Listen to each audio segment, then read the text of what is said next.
que nossa casa prepara-se para o futuro.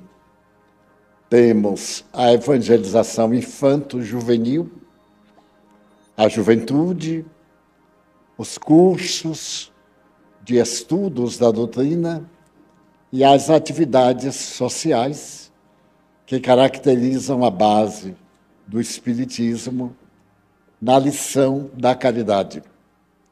A nossa juventude já é uma longa instituição, porque desde 1948 nós criamos um departamento juvenil para que os jovens se pudessem interessar pelas questões transcendentes do espírito.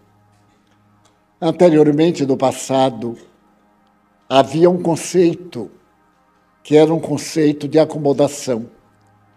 Toda vez que se desejava propor ao jovem uma atitude saudável, um comportamento ético elevado, a construção do futuro através do estudo e do caráter, se dizia assim: jovem, ele não tem cabeça para isso.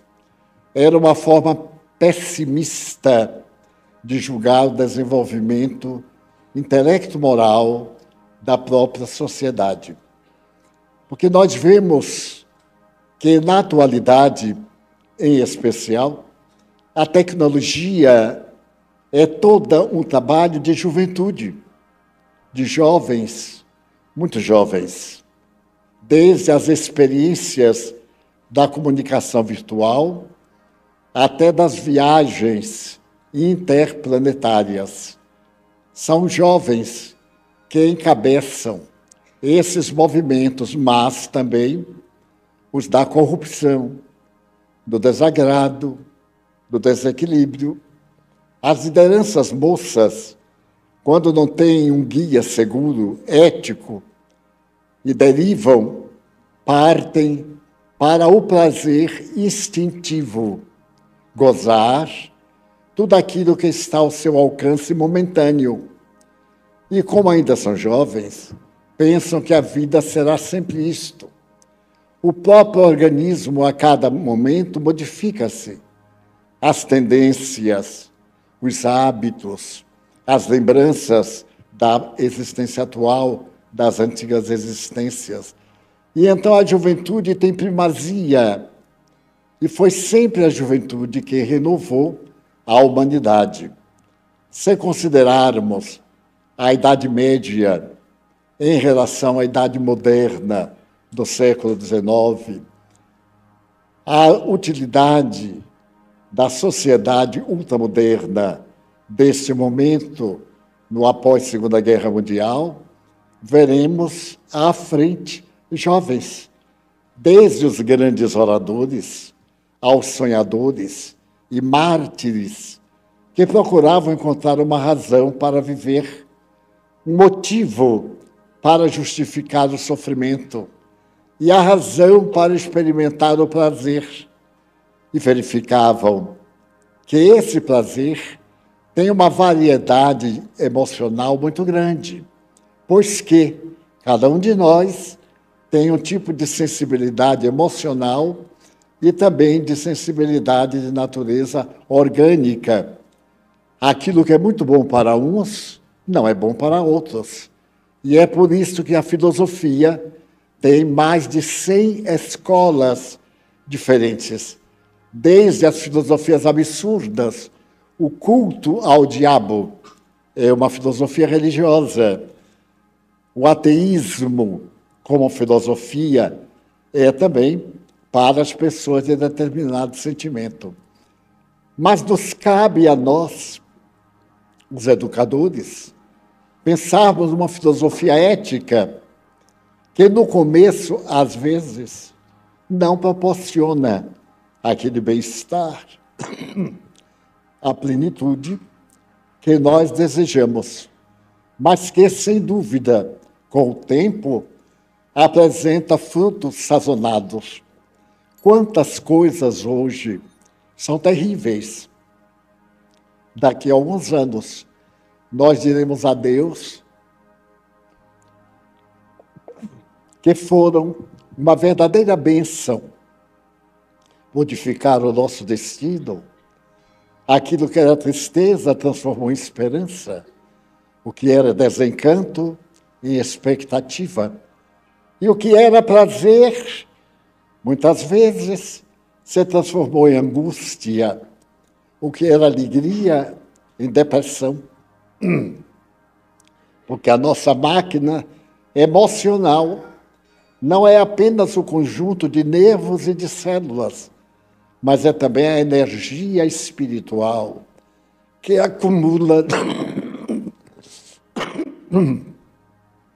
acumula bênçãos no transcorrer das experiências, tornando-nos pessoas amadurecidas, ora para o bem, ora para o mal, e ora no estado de mediocridade. Pessoas medíocres, que não melhoram, que não pioram. Estão sempre naquele estágio de eu vou pensar, ou quando eu pensar, ou quando a vida me facultar oportunidade, e a vida, irmã do tempo, logo passa e nós perdemos a carruagem da oportunidade. Esse preâmbulo para justificar o nosso trabalho de educação juvenil, atendimento a crianças aos domingos pela manhã. Os pais espíritas, ao invés de levarem à praia por excelência, trazem às 8 horas para a evangelização, porque nós somos a educação infantil que tivermos, todos. Se nossos pais se preocuparam conosco em nossa infância, lembraremos a vida inteira. Mas se eles foram displicentes, deixaram-nos, suportaram-nos, também nós lembramos. E se foram negligentes, responsáveis pelos nossos insucessos, também nós lembramos. Então, a doutrina espírita, que é uma filosofia de vida, se preocupa em dar ao jovem não aquilo que ele quer, mas aquilo que ele faz bem.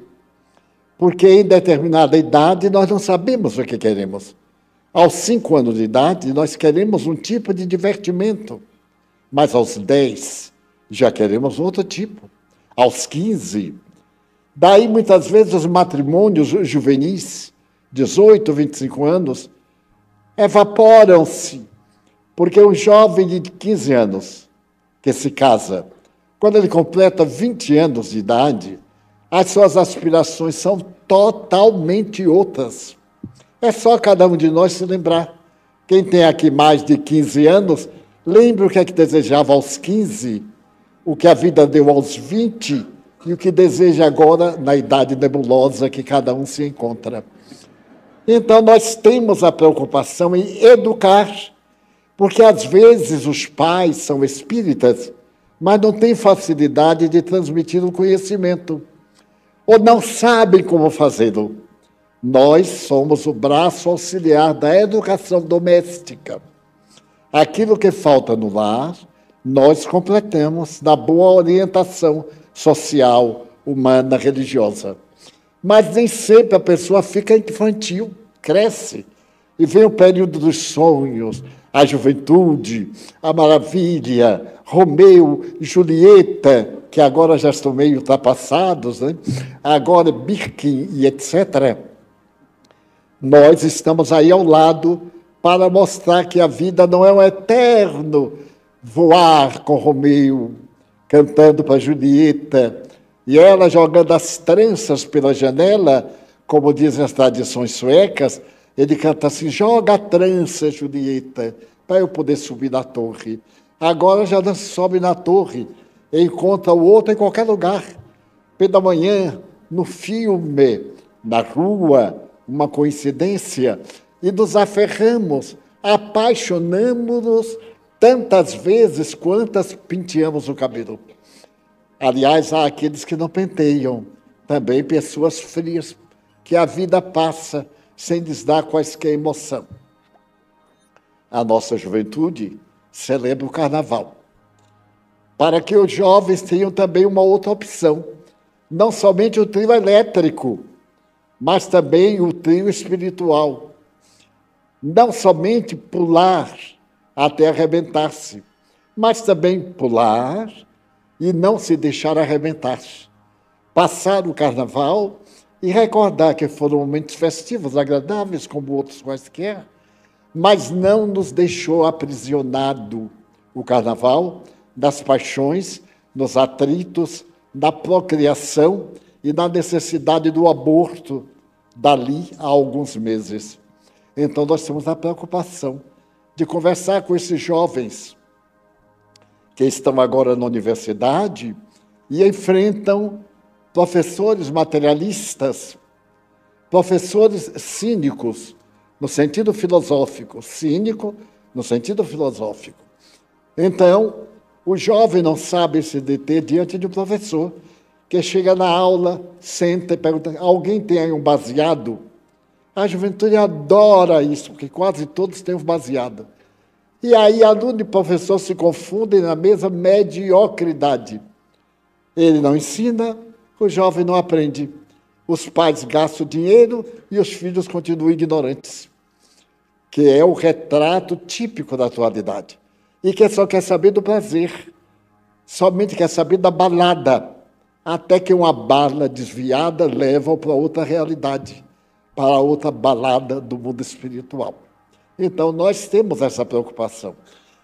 E os nossos jovens, em particular aqueles que estudam nas universidades, têm enfrentado professores terríveis, porque um dos grandes materialistas russos escreveu na sua doutrina comunista que, ao invés das nações se preocuparem com tanques de guerra, educassem através da universidade. Ao invés do governo comprar armas, semear o cinismo, a indiferença, o prazer e ter uma sociedade medíocre. Pão, sexo e folga, eis o ideal de muita gente que vive para comer, fazer sexo, ou então desfrutar dos raros momentos de prazer. Mas será que isso é a vida? Daí aos 17 anos, eu não tenho ideal, eu não sei para que nasci. Não sabe e não quer saber. Eu não sei por que sofro. Os estados que transtornam metade ou mais da sociedade. Hoje, a falta de objetivo na vida. Tenho certeza que cada um dos senhores, como eu também, vive perguntando-se: afinal de contas, por que é que eu nasci? O que é que eu desejo da vida? O que é que eu posso fazer? E a psicologia, desde Viktor Frankl, no século passado, vem nos dizendo o que é que nós podemos fazer para ter um objetivo na vida. Já imaginou como é terrível a vida dos aposentados, ociosos? Aposentam-se, isso há alguns anos, porque agora é diferente. E então os homens pegavam a estação de rádio, era futebol, era o jornal, aquela vida monótona, o pijama, chato, indelicado. A mulher, o desencanto. A vida estava bonita para os jovens, mas ela já estava com 40 anos. Ave Maria, 40 anos era uma maldição. Imagine-me, 40 anos. Mas 40 anos é uma idade linda. Já começa a menopausa para a mulher.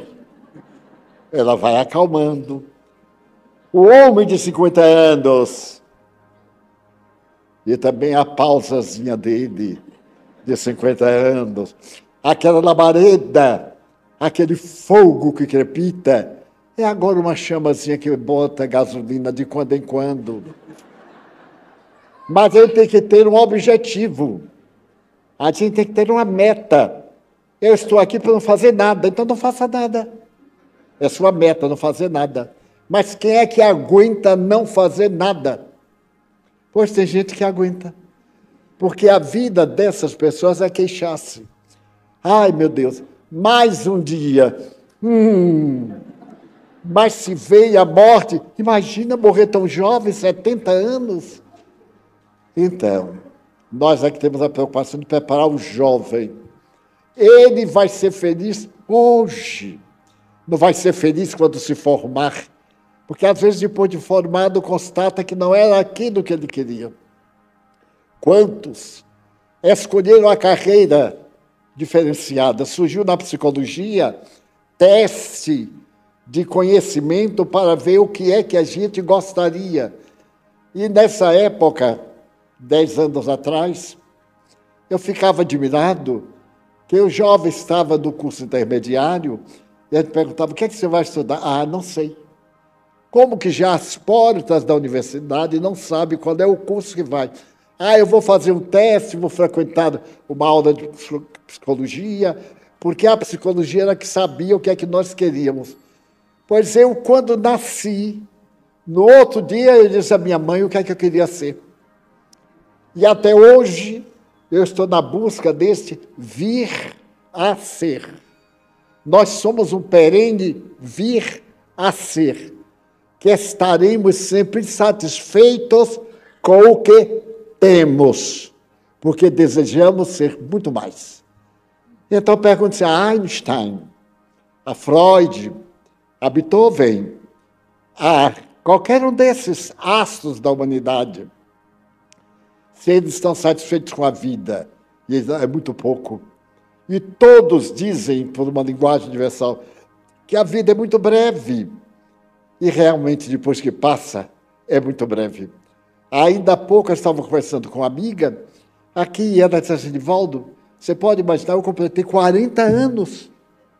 Eu pensei que não existia esse negócio de 40 anos. Pois estou com 40. Eu disse, Deus te abençoe. Eu estou com 96. Até você chegar lá, minha filha.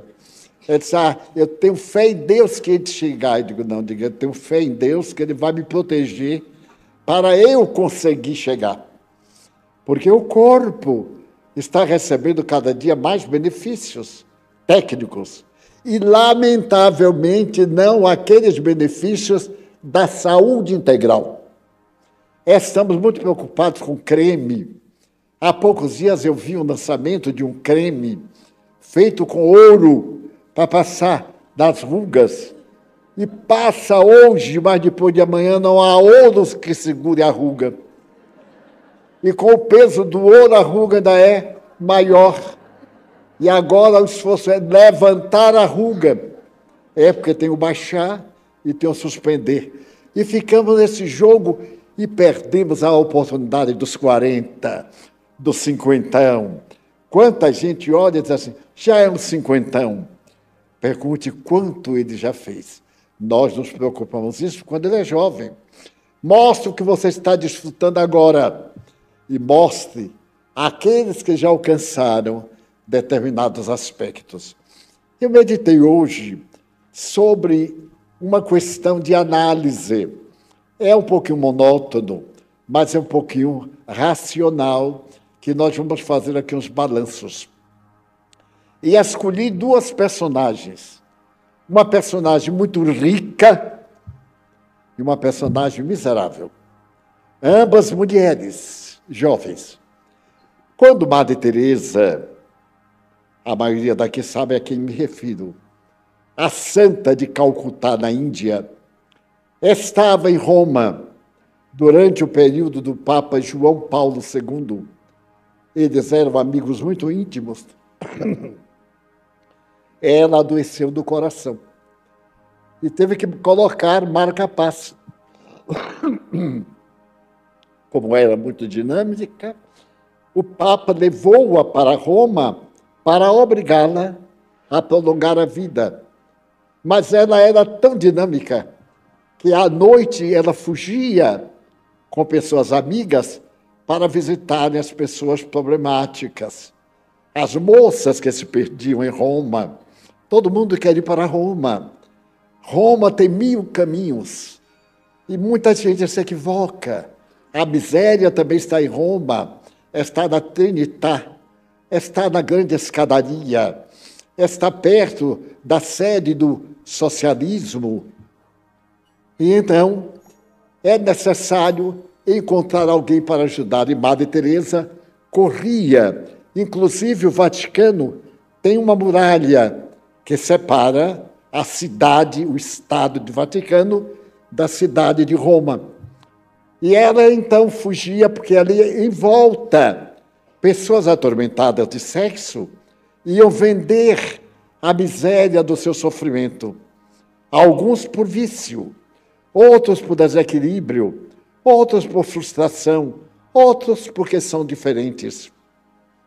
E ela ia confortar os que lutavam contra os dramas da droga e fazia atividades, mandou colocar banheiros em torno da muralha para que eles tivessem uma vida menos abandonada, essa vida, uma pessoa sem teto, como está hoje em moda no Rio, no mundo inteiro, as barracas nas ruas das cidades mais importantes do mundo, mostrando a nossa inferioridade.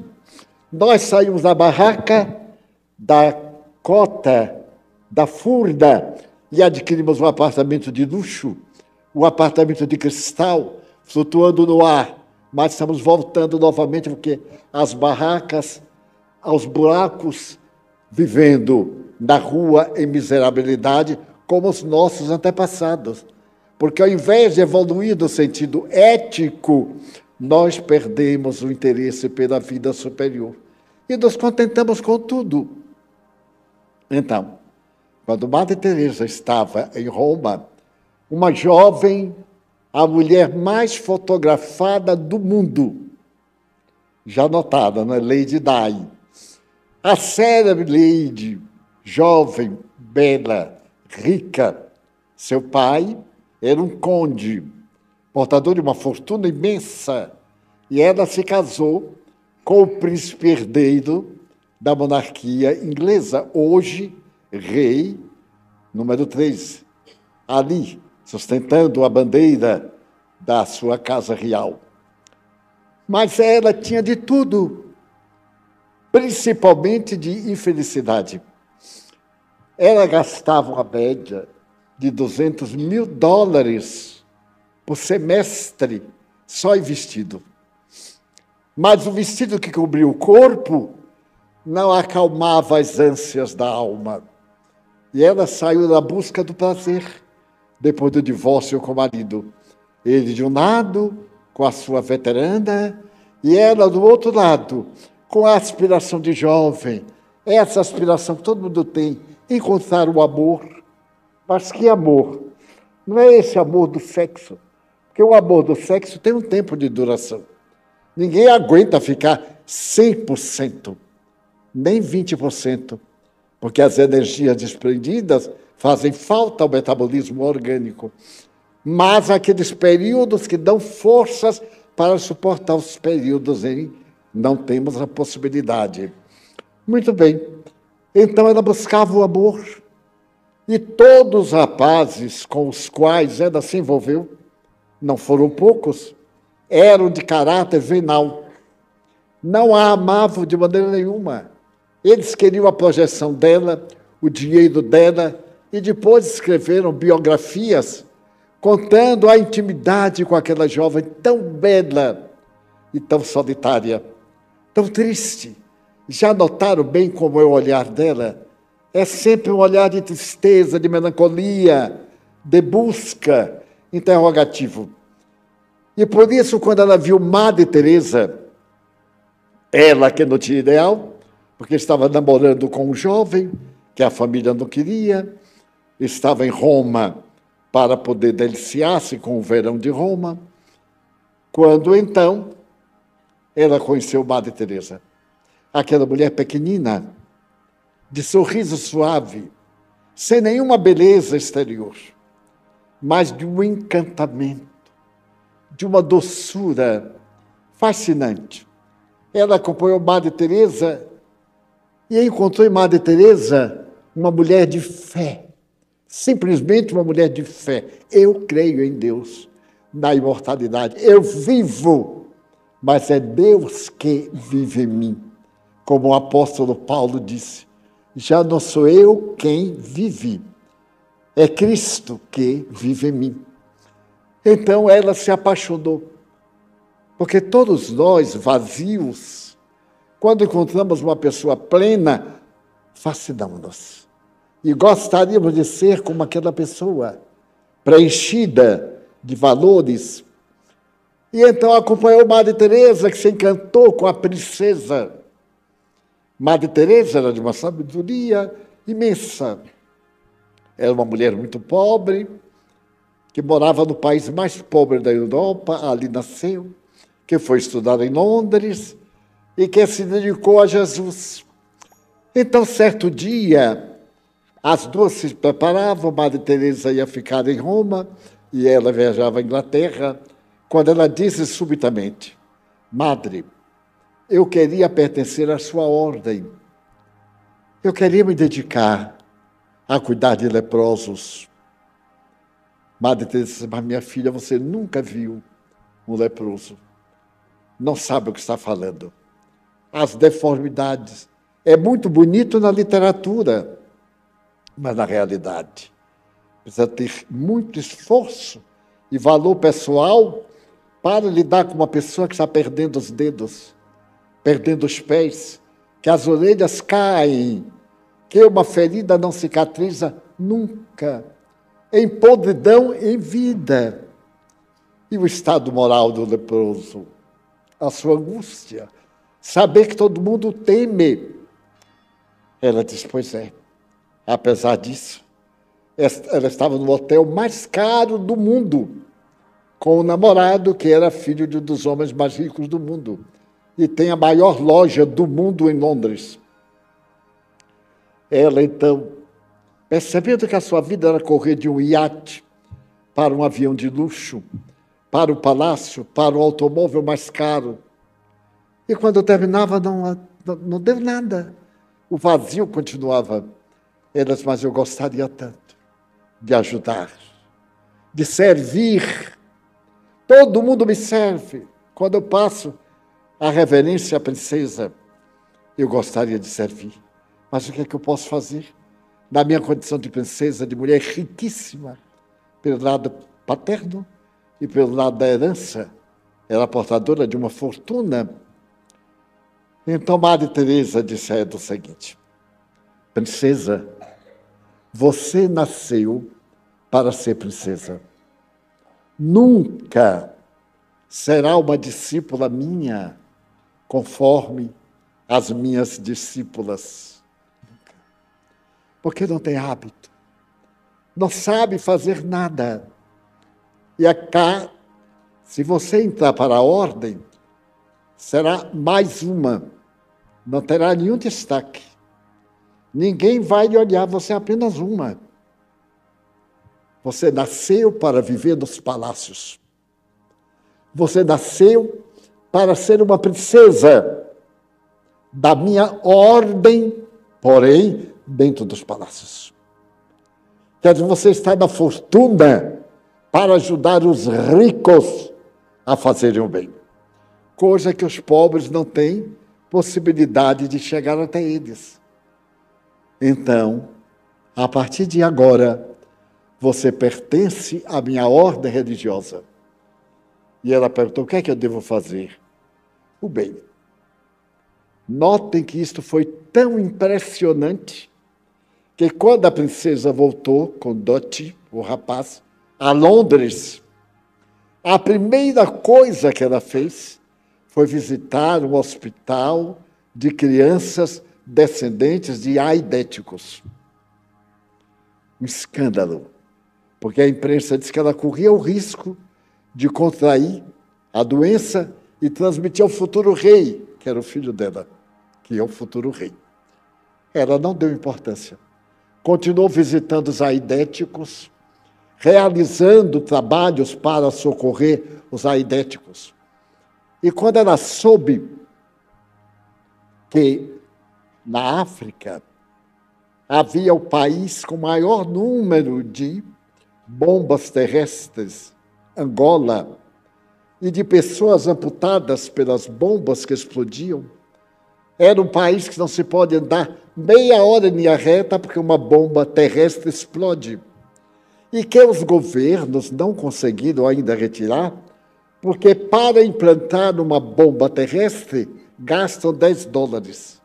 Mas para retirar, os perigos são tantos que custa mais de $500 tirar cada bomba que está semeada desde a guerra de Angola. Ela foi lá. A futura mãe do rei da Inglaterra. Ela foi aos campos minados. E quando voltou a Londres, ela fez uma campanha contra armas. Ofereceu a sua imagem contra os mais poderosos da terra, que nos Estados Unidos e da Inglaterra pertencem ao Partido Protetor de Armas de todo gênero, de todo tipo, de todo valor. Então, Madre Teresa de Calcutá havia deixado no palácio a beleza daquela jovem que comovia e que passou a ter uma vida com objetivo. Passou a ter uma organização. Foi fundada uma organização no nome dela para ajudar os infelizes e teve uma morte desesperadora. Portanto, é objetivo na vida de uma pessoa rica. Mas, da Índia, um escritor famoso que escreveu o livro Nesta Noite a Liberdade, quando a Índia pertencia à Inglaterra, a Índia e o Paquistão. Naquela época, anos 40, eram 700 milhões de pessoas. E um homem magro, que nunca disparou um tiro, Mohandas Gandhi. Toda a sua guerra foi verbal e pacífica. De exemplo, como eu já contei aqui 2 ou 3 vezes, ele estava em Londres, e passeava pela rua mais movimentada do turismo. E havia ali uma galeria com casas, joalherias impressionantes. Ele então foi olhar uma joalheria, acompanhado do representante do rei da Inglaterra, que tinha ordem de lhe dar o que ele quisesse. Era um presente da Inglaterra à Índia. Mas ele foi e ficou olhando a vitrine, aquele ouro, aqueles objetos impressionantes. Ele olhava e ria. Então, o representante do rei chegou-se até ele e disse: Mahatma, mestre. Ele recebeu esse título de Rabindranath Tagore, o poeta. É um título de grande valor, Mahatma, mais do que mestre, mais do que guru. E então o representante do rei disse: eu tenho ordem de Sua Majestade de oferecer-lhe o que quiser. Ele então respondeu: mas eu não quero nada. Ué, mas está tão alegre, rindo. Pois é. Eu estou rindo por notar quanta coisa eu já não necessito. Imagina eu, por exemplo, olhando aquilo, ai meu Deus, se eu tivesse aqui este anel, grão de milho, ou se tivesse aqui esta bola de jogo, fosse toda de ouro, nós, alguns, do lado de cá, diante daquelas joalherias esquisitas pela grandeza, estaríamos fascinados. Ele estava fascinado porque já não interessava aquilo. E salvou, sem dar um tiro, 700 milhões de pessoas. Naquela noite em que veio a liberdade da Índia e do Paquistão.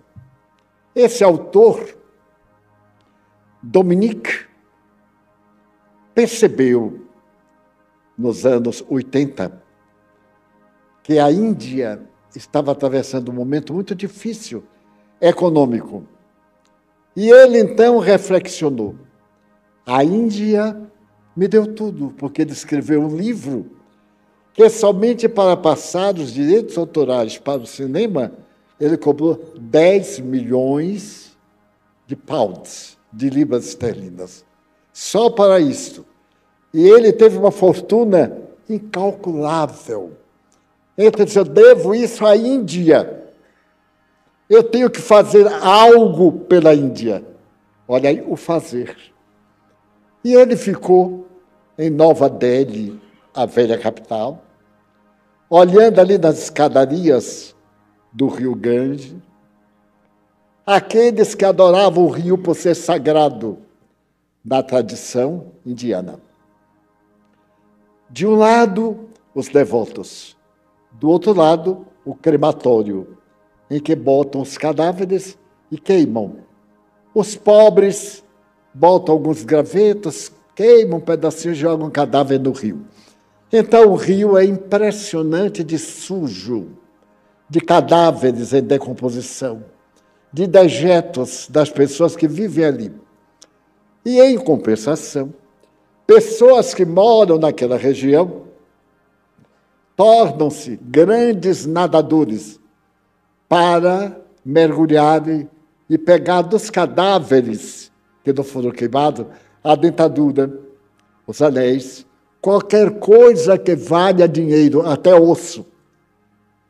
É célebre até agora aqueles nadadores que sustentam a família que atende aos párias. Não existe politicamente párias. Indira Gandhi eliminou essa caça, mas, em verdade, ela existe, como aqui em Salvador, como em qualquer lugar. Os miseráveis, não só são os sem-teto, não. Os miseráveis em geral. E então, ele começou a examinar aqueles jovens que se atiravam nas águas sujas, e os pais tinham brechó. Era o nome típico. Nós também temos um brechó, mas de coisas boas, maravilhosas, de mãos preciosas. E então ele percebeu uma família especial e escreveu um livro que se chama Muito Além do Amor. Se alguém puder, leia, porque é de uma beleza. A delicadeza do livro é baratíssimo. Eu estive vendo na propaganda, R$6, mas o livro é de 400 a 500 páginas. E é barato assim para facilitar a venda. Então ele escreveu Muito Além do Amor. Mas será que há alguma coisa além do amor? E ele, então, narra a vida de uma família que tinha um brechó e que uma das filhas era a melhor nadadora da região. Estava sempre mergulhando e trazendo restos de cadáver que a mãe limpava e colocava na sua quitanda para vender. Esta menina chamava-se Ananda. Ananda. No dialeto significa o canto. Ananda era de uma beleza aos 12 anos. A tez morena, os traços delicados, a cabeleira e o jeito e a leveza. Então era uma espécie de princesinha daqueles super miseráveis. Ele, então, foi estudar a vida de Ananda. Ananda, quando completou 12 anos, a família propôs o casamento dela. Mas, nesta área da Índia, quem escolhe o marido são os pais, que negociam o dote que vão dar, a data do casamento. O homem se prepara, a mulher prepara o enxoval. Então, é tudo muito bem organizado, é uma trama, mas os noivos só se veem uma vez antes do casamento e logo depois do casamento. Então, eles dizem que é o melhor método. Os fatos têm demonstrado que não é o melhor método. Não se pode casar sem a atividade profunda do sentimento de qualquer natureza, seja de cobiça, de desejo, de amor, etc. Mas então, Ananda foi designada para casar.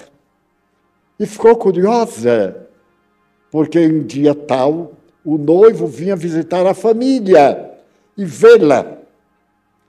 A forma de ver colocava toda a família, ele olhava, somente ele sabia quem ele queria para casar. Olhava para jovens, e negociava com os pais. No dia do casamento, depois da bênção nupcial, erguia o véu, é que ele via novamente o rosto da amada. E ela, pela segunda vez, o rosto agora do marido. E então a Nanda foi preparada para casar. A mãe reunia todo aqueles destroços, preparando a casa em que a Nanda ia viver. E a Nanda estava muito feliz, mergulhando. Marcaram a data. E cerca de 32 dias antes do casamento, a Nanda se estava penteando em um pedaço de espelho, quando notou uma degeneração da pele, uma manchazinha perto do nariz. Ela passou a mão, era meio insensível. Ela pegou de um objeto e tentou perfurar, não sentiu nada. Então ela disse à mãe, curioso, esta mancha não tem sensibilidade. A mãe ficou logo apavorada.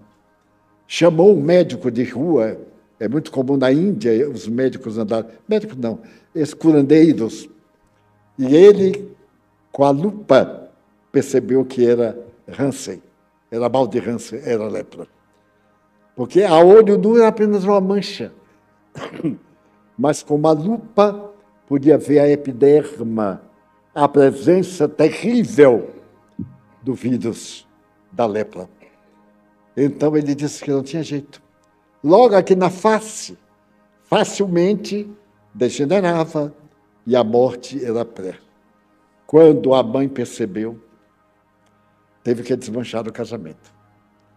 A Nanda foi amaldiçoada dentro de casa. Foram devolvidos os presentes ao futuro marido. E num certo dia, a Nanda escutou, morava numa casa miserável, que não tinha segredos, não tinha nada particular, e escutou os pais conversando a meia voz a respeito dela. Quando foi pela manhã, a família estava reunida em um círculo na sala. No meio havia um alimento e uma trouxa de roupas. A mãe apontou. Ela estava sendo expulsa da família para viver nas ruas com os leprosos. 12 anos. Ela, então, assim, não se discutia. Alimentou-se, sorriu triste e deu adeus. Só que a comida estava envenenada. E ela foi caminhando e, perto da estação ferroviária, ela desmaiou. Quando despertou, ela estava no hospital, dirigido por uma organização protestante, que dá sua contribuição na Índia, como em outros países. E então ela soube que era portadora de Hansen. E foi enxotada para um lugar para outro. Certo dia, com muita fome, havia completado aniversário, ela estava deitada na plataforma da estação ferroviária, quando parou uma carruagem e um homem bem vestido saiu entre eles perguntando se ali havia alguma menina órfã. De 13 a 15 anos, ela se apresentou. Ela era expulsa de casa, era pior do que ser órfã. E ele disse que estava precisando de um auxiliar para tomar conta de 2 filhos dele, que ele viajava muito, e queria uma pessoa de bons princípios para tomar conta na condição de babá. E ela se apresentou como candidata. Ele então contratou, colocou na carruagem e levou-a para sua casa. Somente que a casa ficava um pouco fora da cidade, numa estrada, mas ela foi. Quando chegou lá, ela foi aprisionada, porque a casa era um bordel. Pegavam as meninotas, levavam para esse bordel, usavam-nas. Quando elas completavam 15 anos, estavam velhas, de servir a pior ralé aos leprosos, ao povo que trabalhava no cais, àqueles que eram lixo da cidade. Elas eram mandadas para um lugar pior e não chegavam aos 18 anos de idade, devoradas pela tuberculose, pela sífilis. Então, a Nanda estava nesse prostíbulo e passou a ser carne vendida, tendo que atender uma clientela de 8 a 15 parceiros numa noite. E aí ganhava uma miséria para se alimentar.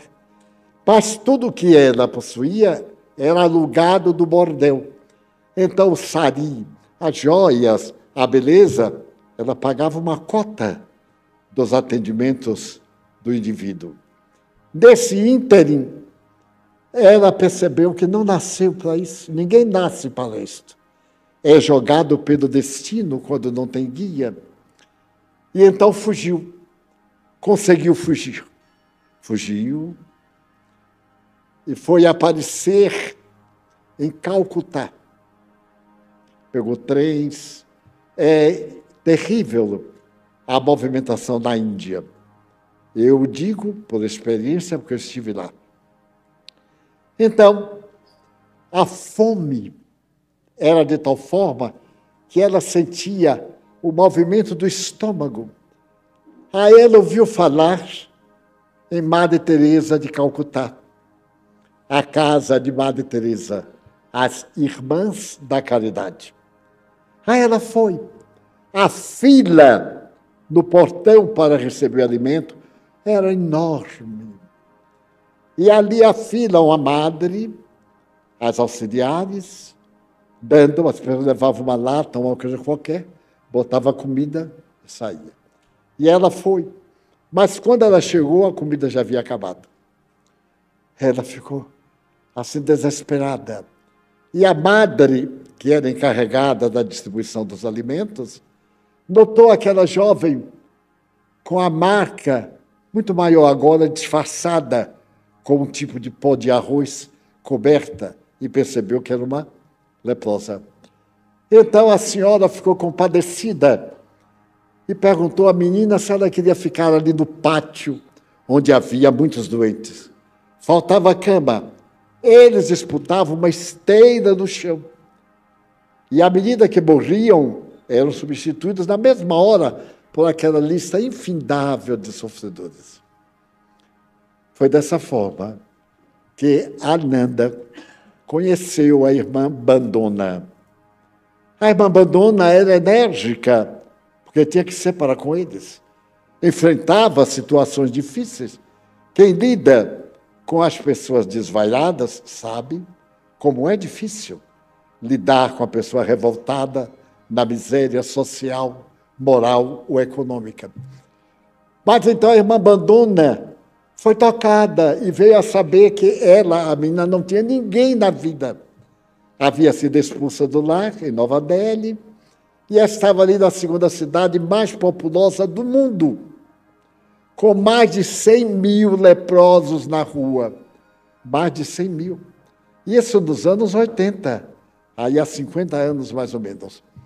Pois bem, e nasceu um vínculo entre Ananda e a irmã Bandona. Ela passou a ajudar a irmã Bandona a dar o alimento. A irmã Bandona começou a fazer o tratamento com ela, que era um tratamento rude. Não haviam ainda descoberto um medicamento para a hanseníase. Aplicavam placebos, pomadas inúteis, só para tirar o horror. E aquela ferida foi ampliando. A irmã Bandona procurou fazer todo tipo de tratamento, mas ainda não havia o específico que hoje cura tecnicamente a lepra. Não apenas hoje, já há mais de 60 anos. Daquele tempo ainda não haviam popularizado, mas já haviam descoberto os produtos. E tentou fazer, mas não tinha o produto. Ela ficou ajudando. Nesse ínterim, ela pediu à irmã Bandona para se tornar monja.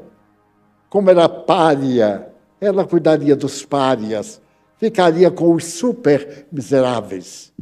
Irmã Bandona concordou. E ela foi para a parte do seminário para estudar a mensagem das filhas do Calvário. No dia em que ela se tornou monja, outras moças, a família veio, todo mundo muito bem, mas ela não tinha ninguém. estava com o hábito azul, ou melhor, branco, com a faixa azul, que era o sinal de pureza. Então ela se deitou do chão para o bispo abençoar e levantou a cabeça. Quando ela levantou a cabeça, ela viu a irmã Bandona, que tinha vindo para dar-lhe o apoio. É assim que começam as missões humanas. Ela foi abençoada, se tornou irmã de caridade. E incrível, a partir daí a lepra diminuiu. E ela ficou boa, sem usar remédio. Então é uma psicossomática realização. O bem-estar interior curou a doença exterior. O que hoje demonstra que a iluminação interior é o mais importante na psicologia, o autoconhecimento. Conhece-te a ti mesmo. A frase atribuída a Sócrates. E então ela começou a viajar. Madre Teresa estava em Roma.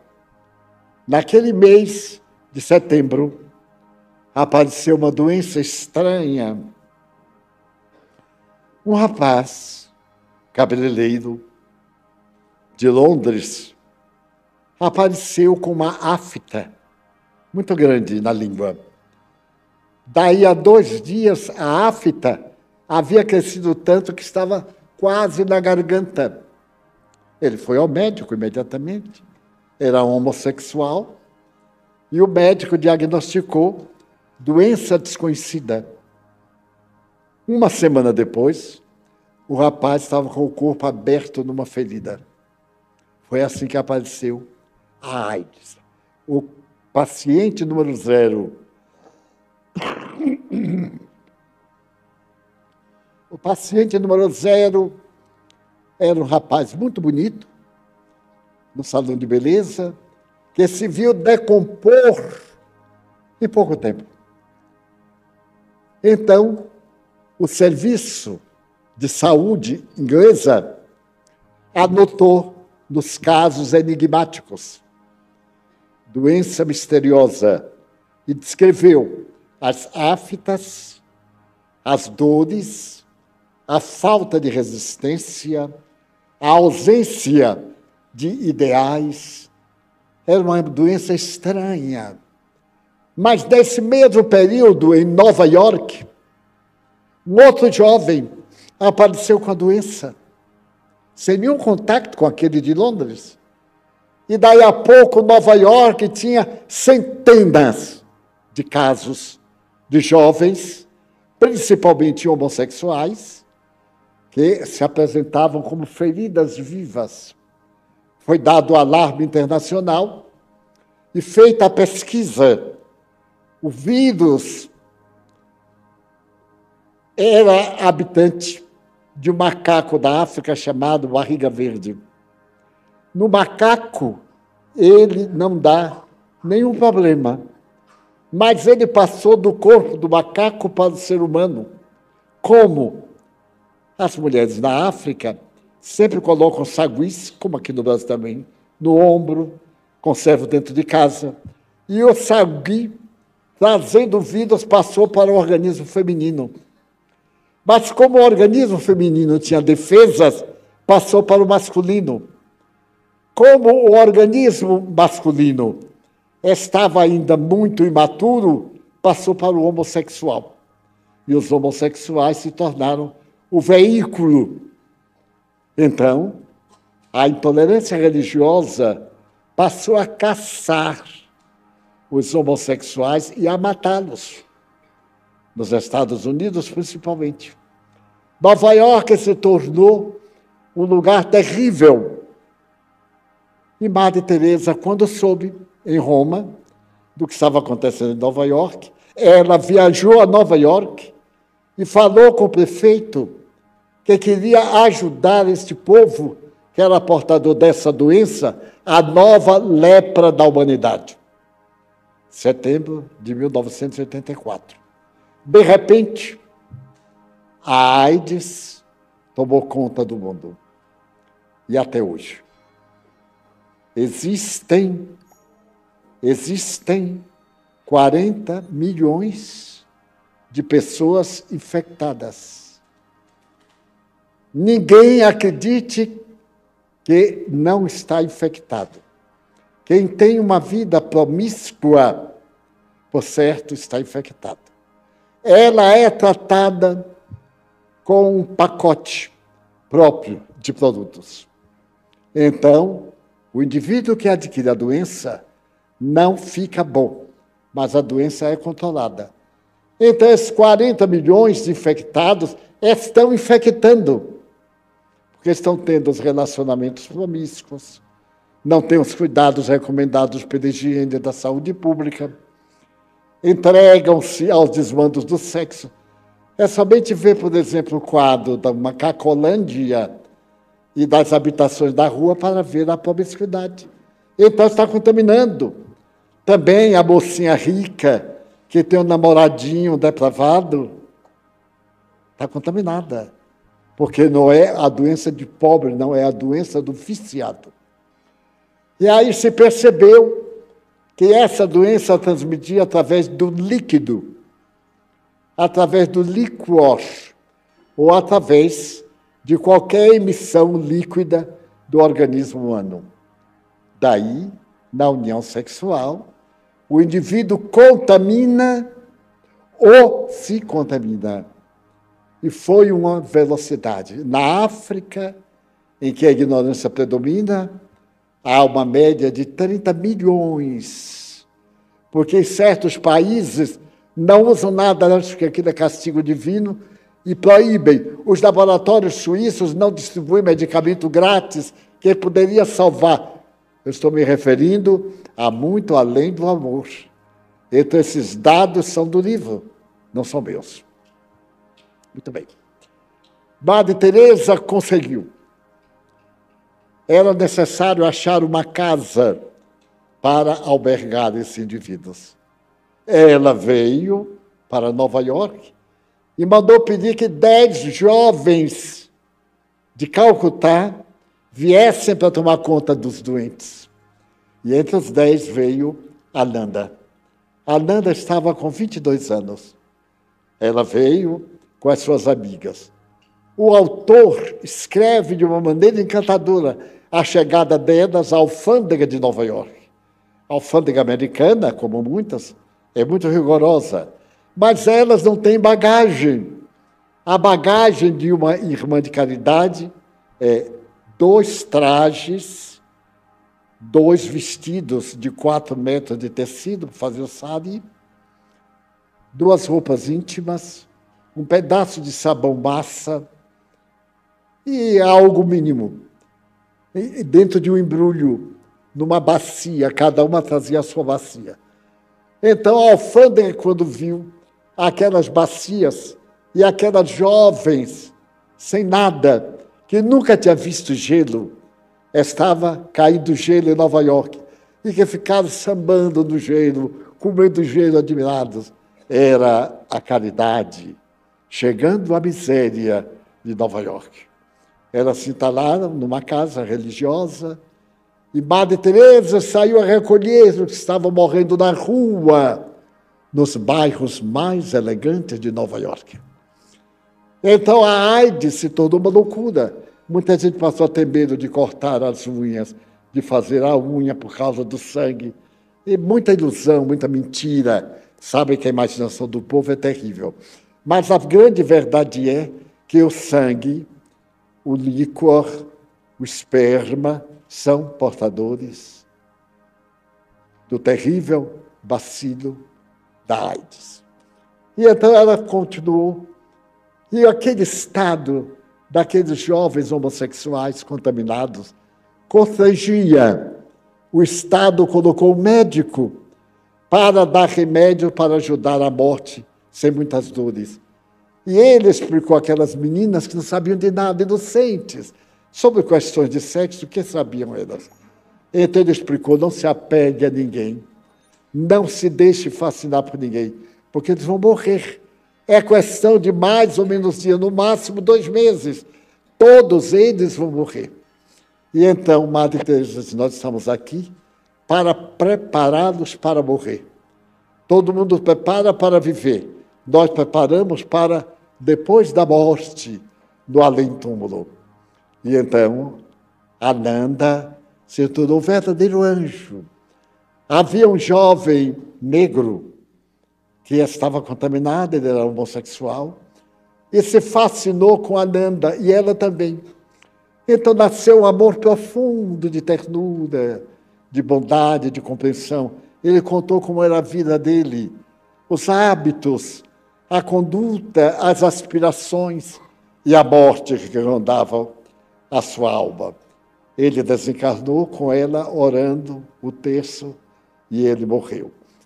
Mas nesse ínterim, Madre Teresa soube que as prisões dos Estados Unidos, como do mundo inteiro, pelo fato de serem prisões de um sexo só, especialmente onde havia o homossexualismo, estavam abarrotados de portadores da AIDS.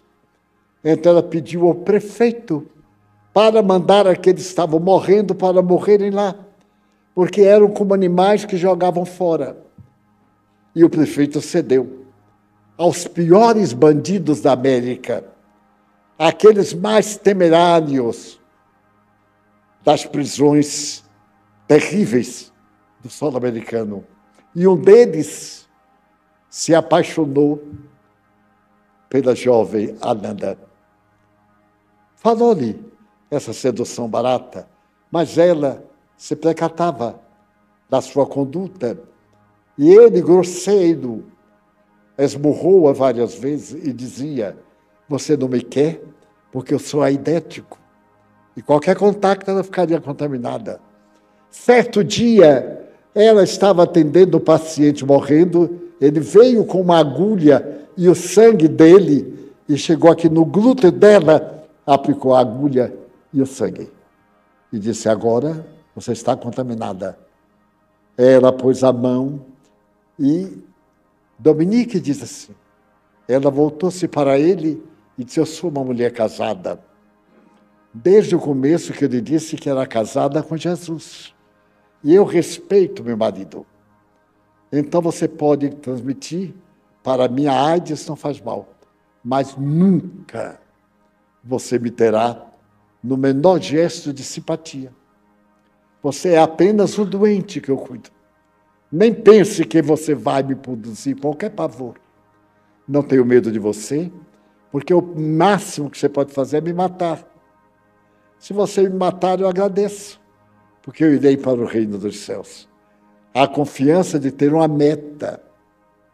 O que eu quero chegar é que Madre Teresa havia conquistado a jovem mais rica da terra e também aquela miserável, nadadora, ali estava salvando vidas, porque tinha um objetivo, acreditava na imortalidade da alma, acreditava no destino, na bondade de Deus, na grandiosidade da caridade. Deram suas vidas para atender esses que ninguém queria.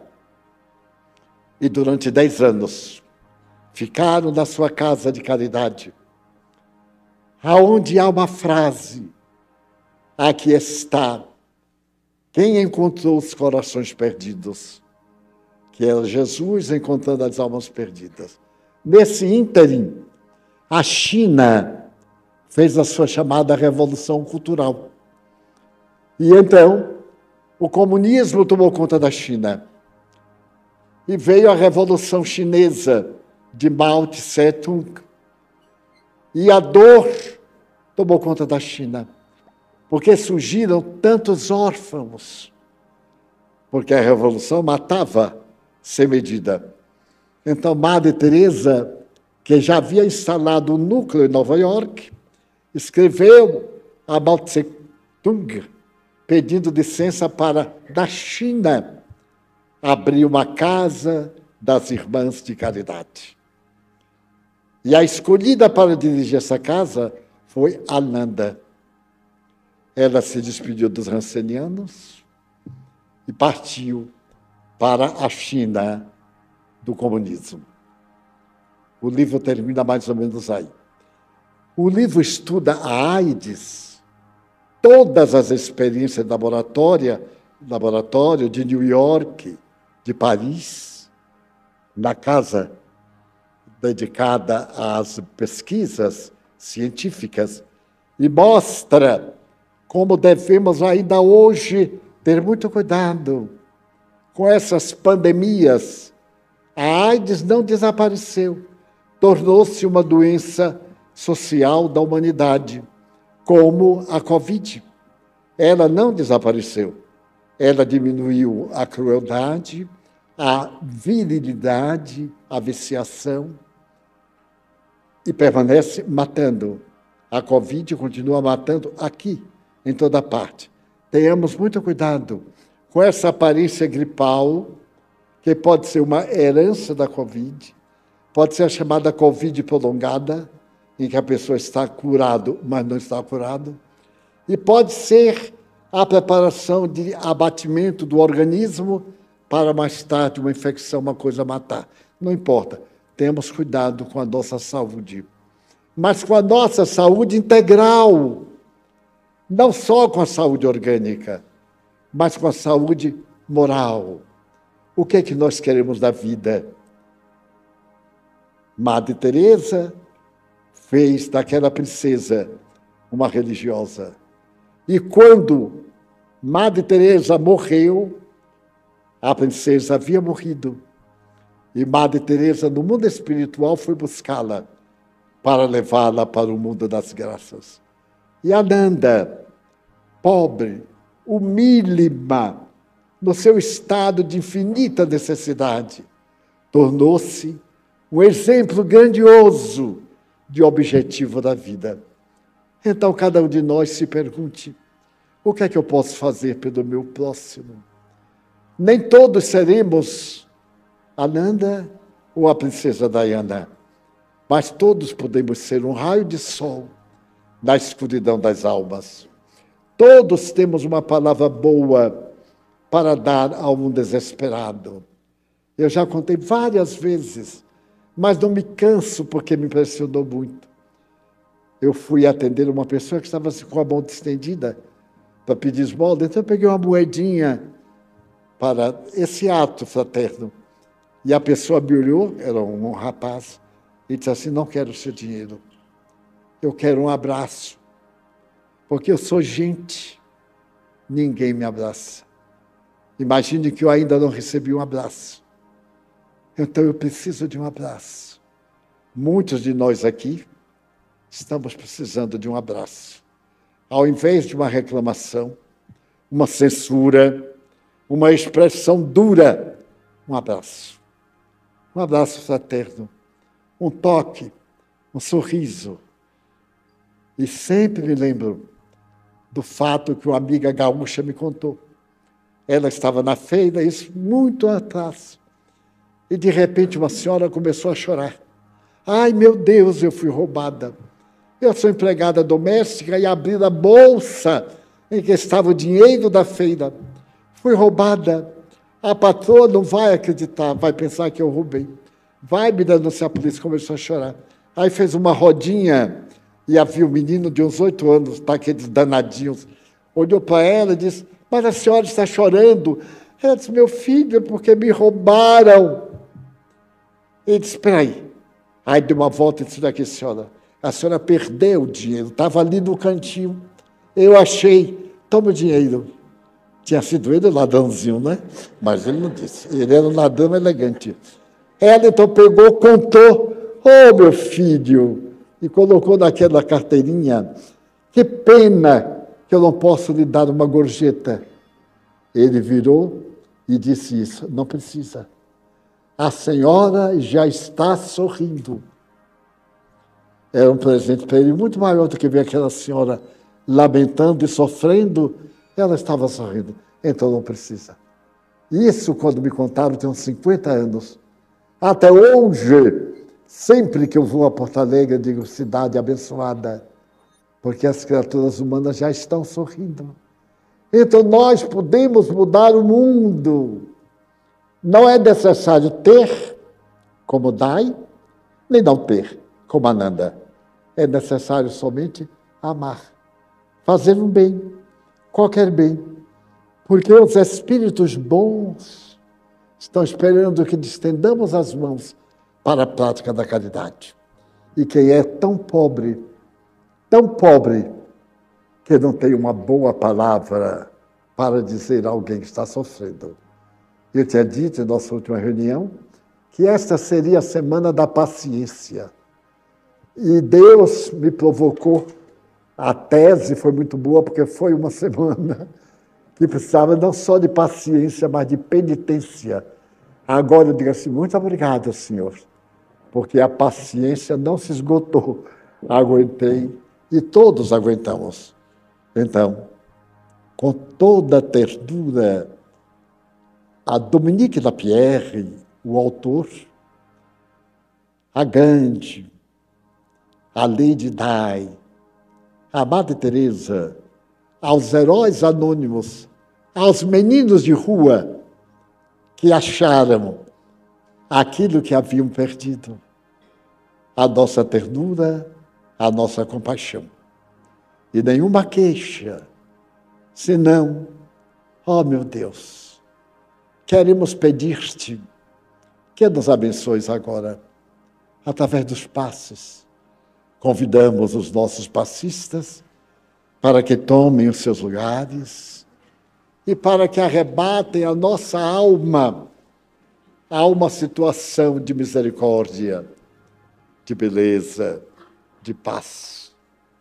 Ó Senhor Jesus, abençoa nossos médiuns, os irmãos que dão de si sem pensar em si, que oferecem em favor dos que sofrem, todos nós, a espórtula mais preciosa da vida, que é a sua própria energia.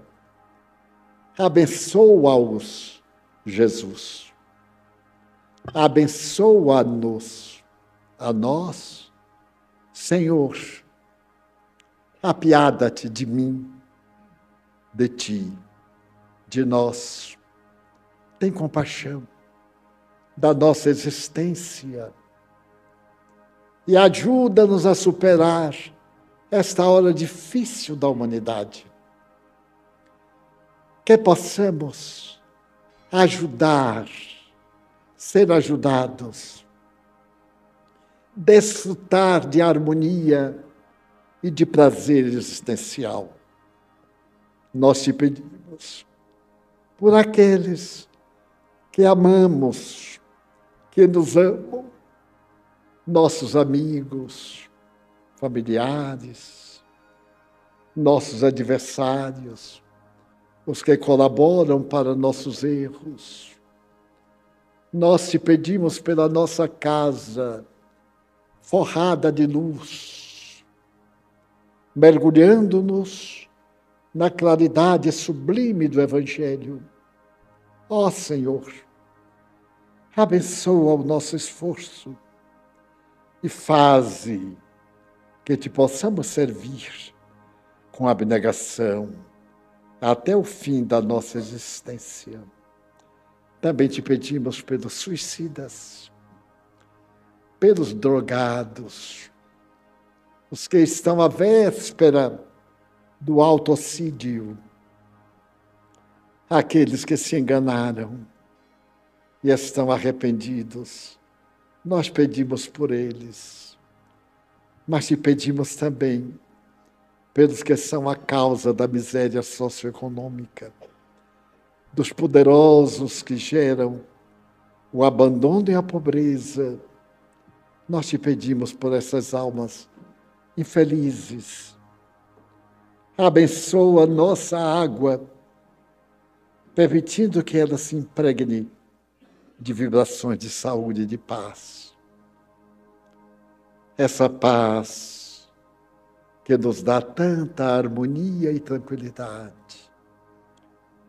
Pela nossa paz, pela paz no Brasil, paz na terra, pela paz no mundo E em teu nome, Jesus, em nome de Deus, da Mãe Santíssima,